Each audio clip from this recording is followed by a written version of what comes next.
Welcome in, hockey fans in the Desert Southwest. It's another College Hockey Southwest Weekly 5-minute Powers Play with Coach Powers in. Coach, I talked to you after second game last night or last weekend. It was a tie. I looked you in the eye and I'm going like, how do I ask this question? Because I know your feelings about ties.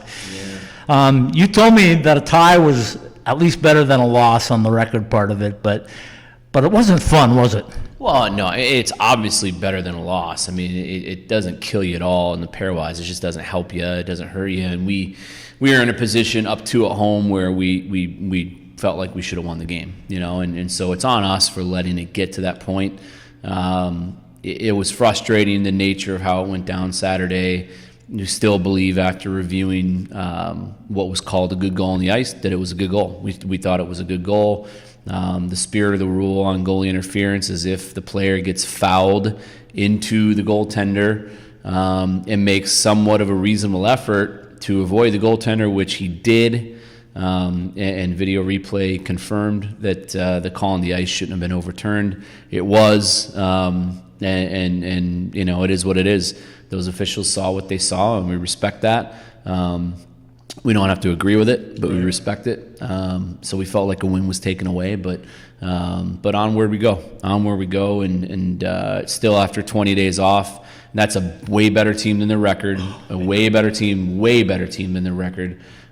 They've played a vigorous schedule and played everybody close, and they're going to win some games. With that kid in net, he is a tremendous goalie. He's the best I've seen at this level. He made, over the weekend, 20 circus grade A saves. It just, it is what it is. That's why it's the most important position in hockey, and he proved why. All right, so you got Denver coming in this weekend. Kind of a mixed match because you get them here Friday night, which I know you enjoy, and then you get to go out to the Big Sheet, which I know you also enjoy. But tell me about Denver and what you expect out of that team. Yeah, I mean, they're as good as we'll play all year. It doesn't get any better. Fast, skilled, balanced, deep. Everybody in their lineup can really skate. They feast off of bad puck management and quick transition, so we have to manage the puck. The biggest improvement we can make from Vermont to Denver is management of the puck and just doing what we can to keep it and not give it to them, especially in transition. So, I thought overall we played pretty well for 20 days off. The biggest area of improvement from there to here is going to be puck management. And if we manage the puck really well against these guys, we're going to have a chance to win. Well, I'm going to guess puck management starts with your goaltender making the first save, but it goes very quickly to your defensive core. And I thought your defensive core has been really solid all season long, but I thought Manny and Bernie were especially good this last weekend. They were, they're always good. They're just, it is what it is. So we need all six of our D bought into hard, simple plays against Denver.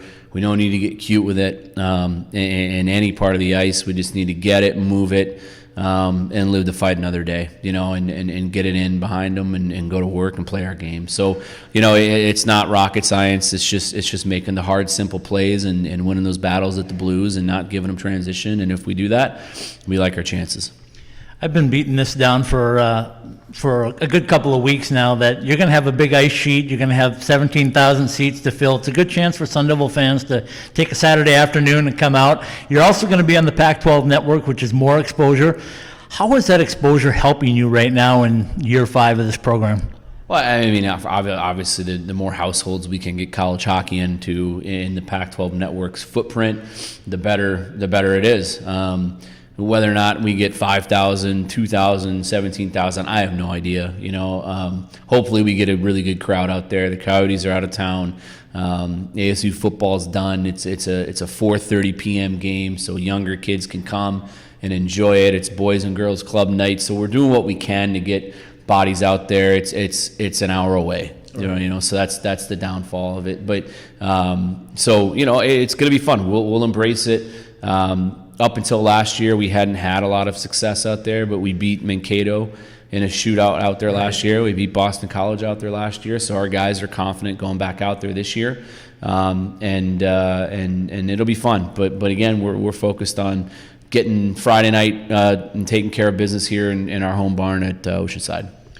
Okay, so the toughest part about being a coach is what you had to deal with again this week, when you have to let some players go for discipline reasons. And I commended you on social media because I know how you won your program. I know how much it means to you, and I also know how difficult it is because you don't recruit these kids to let them go. Tell me a little bit about the two guys that you had to let go and what really led up to it. Well, I mean, I can't comment in detail on really much of it, but it's never fun. It's never what you want to have to focus on. It's never what you want to do. It's not. It's not why I'm in this business. It's not why any of us are. We were about student athlete development and making boys into men, and when they leave us, preparing them for the real world. But you have to do things the right way when you're here.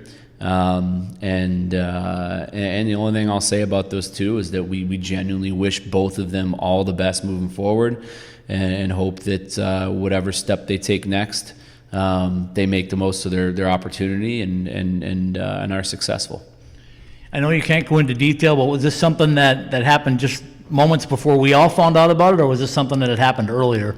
No, it happened earlier, but I mean, we don't announce when things happen and kids make mistakes. It is what it is, but obviously, as soon as a lineup comes out and then you check a roster, the media is going to find out about it. So it had happened a little bit before that, and we just obviously didn't talk about it. Okay, so we move forward. Obviously, you're going to lose a couple of guys that you anticipated being big time parts of the program. Does that change your recruiting philosophy now, or are you comfortable with what you have coming down the pipeline? We're really comfortable with what we have. I mean, we signed two incredibly talented forwards, in Benji Eckerly and Matthew Copperud, and we can talk about them because they're signed. Yep.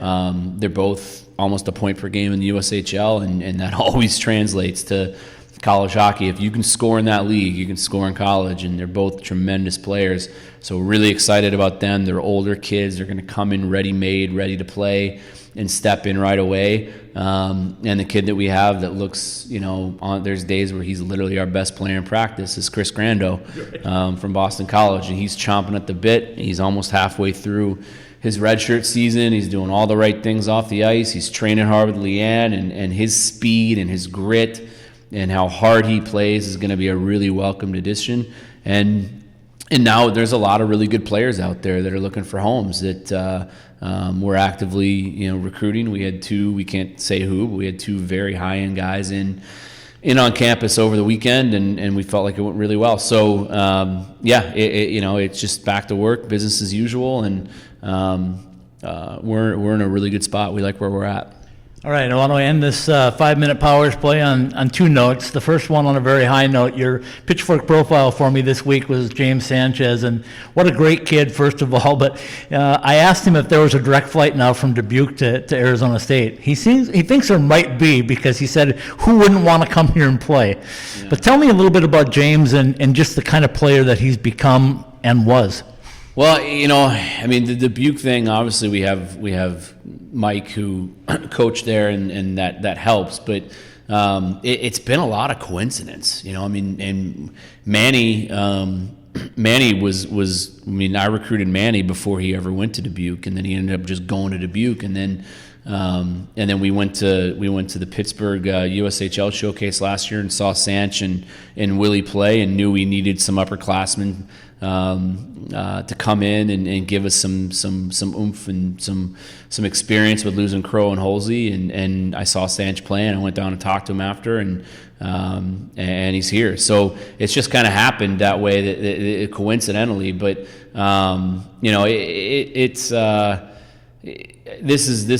a special kid. He really is. He just needed a second chance, and he needed somebody to believe in him, and now that he knows we all believe in him so much, he genuinely believes in himself, and he's doing what he's doing. He told me on camera, and I know you didn't hear this yet, but he said he didn't know a lot about Arizona State his first couple of years when he was at Michigan. And I said, but you did, because you scored your first collegiate goal and another couple of goals a year later. He goes, yeah, we don't want to talk about that much anymore. All right, let's end this thing on a little bit of a somber note. A good friend of both yours and mine passed away unexpectedly this week in Tim Gasson. And I know you and Tim being rivals from U of A and ASU, but is there anybody that you can think of in the Desert Southwest other than yourself that's possibly done as much for hockey down here than Tim Gasson? No. You know, I mean, Tim. I know I've known Tim a long time, since '95 when I came out and came to ASU. He was heavily involved with U of A back then, and Tim's from my hometown in Indianapolis. He went to my high school, and we hit it off when I was just a player, back when I was an 18-year-old kid, and stayed in touch. He got out of hockey. He started at WHA Hall of Fame. A gentleman that coached me my entire life was heavily involved in helping Tim start that. Hugh Harris and Whitey Stapleton, and so everything that Tim did to help grow the game was I mean, it was selfless in every way. He didn't do it for personal gain or profit or anything. He did it because he loved hockey. And then when he got back involved with U of A, you know, a handful of years ago, he really helped put that program back on the map, and he took a lot of pride in what it used to be, and then it took a big dip and dropped off.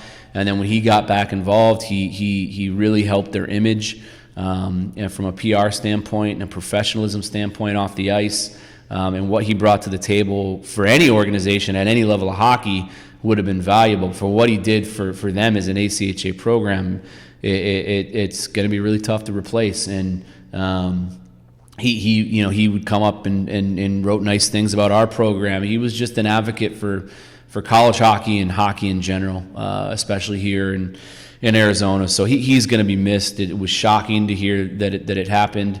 I knew that he wasn't doing well, and I had heard, you know, that he was starting to possibly get better, and then it just out of the blue happened. So we're really thinking about U of A hockey and everybody down there and Tim's family, and we'll continue to. You know, I think I can end it.